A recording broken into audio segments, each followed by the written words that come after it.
bar force at extension. This is a 147 kilo snatch. Bar force at extension was 280 kilos. Bar force at the catch is 250 kilos. So this varying, coming on to you and going away from you, that is the value that this could have. But so here's 225. Like, just watch this. If you please just you have no idea what that is. No one sees that and they're like, okay, that's a heavy weight. He's kind of big, like someone would call him fat, but like the reality is that is 5 pounds less than 500 pounds. Lasha in this video weighs probably 170 kilos. Come on. And he is moving that weight in a way that no one can fathom. It's just when you see he's off the ground, clearly off the ground by several inches, and then squatting down underneath it. And then just making it look flawless. Like the weight was weightless. Is that fair to say? Like I think it was weightless for a moment, right? So there was a magazine called O-Lift. They discontinued it, but they did force vectors on the snatch in different stages, and they did it with this guy Luis Mascara. If you could pull up a video of him snatching, Luis Mascara, and they talked about different stages and the weight. I'll get it to that one spot just for a second. Where his feet are up. Yep. And it's weightless, right? Like this guy just made 500 pounds completely float. And his body at the same time. Yeah. What the fuck? Yeah. And the 300 something pounds he weighs. So this is why I actually made a video called I forget what it is, but it's like Beyond Triple Extension. That's what it's called. So a lot of people, they think of this term triple extension in the ankle, knee, and hip, and how valuable that is for sprinting athletes. And that's why we do weightlifting. But when I looked at the force vectors of a snatch, there's far more value in a weightlifting movement than just that initial triple extension. And what you see is when it passes the knees, it's a certain weight. And then when he explodes and pulls on it, this is actually force. So if you were to measure his force output, it goes almost to double. Wow. So the weight goes almost to double. Yeah, let's see if... And by the way, this is my editing too. This is way different. I'm wondering what part of the video. Keep going fast. Let me just go like this. Oh, I just want to see that. There's a lot that goes into this. I mean, even just the fact that But sorry, what I was saying was that the amount of force that you put in to a barbell in a snatch changes 4 or 5 times. And it also doubles.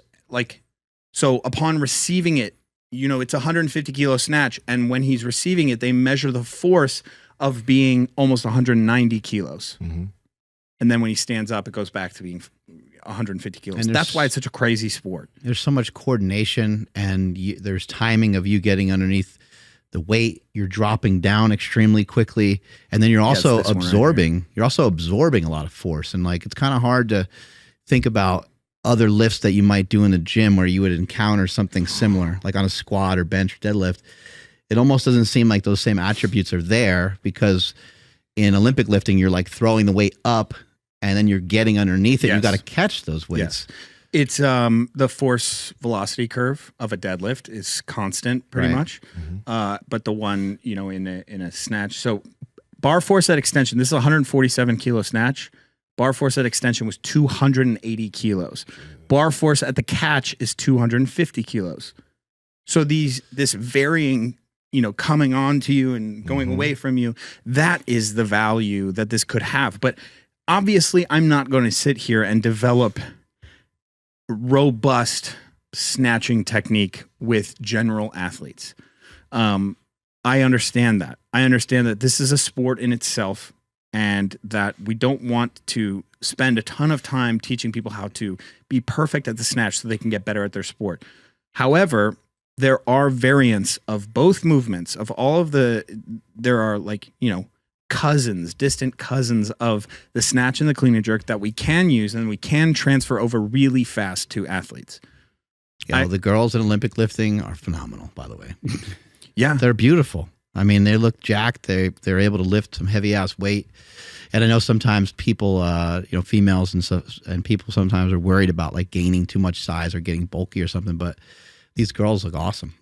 Power Project family, how's it going? Now, sleep is essential for your recovery and your performance, which is why we partner with 8 Sleep mattresses. We call them the Tesla of beds. Changes its temperature based off how you sleep. Andrew, how can they get it? Yeah, head over to 8sleep.com/powerproject, and at checkout, you guys will automatically save $150 off your entire order. Links to them down in the description, as well as the podcast show notes. Yeah, I think just like in general, powerlifting, you see it a lot, weightlifting, the idea of having a number is really helpful to somebody who wants to enjoy the gym. Pursuing the number first, on the bar, and then seeing how your body changes, how your mentality changes after. It's a nice little side effect to see your physique change, to see all these different things happen to your body when you're chasing off having like the perfect deadlift or getting your first pull up. I think that a lot of women and honestly men need to get into that mindset Of having a number to chase? Or progressive? Performance. Yeah, progressive, right? Performance. Yes, both. Absolutely. Because so many people want to look a certain way or maybe feel a certain way, and their way of approaching it, it's still archaic. It's still to this day archaic, and which is odd because there seems to be more and more influencers and more coaches online and people with really good information telling them all you got to do is if you work hard in the gym by putting on muscle and have like more of a protein heavy diet, like you don't have to do these crazy crash diets. You don't have to be a cardio bunny. Like you're going to look great. And the greatest thing is you're going to feel great. Yeah. And like, it's hard because like I don't understand how else we could put it, Hey, I know you guys enjoyed the video, so like, comment, subscribe, and head to the Power Project Discord below. Talk to y'all later.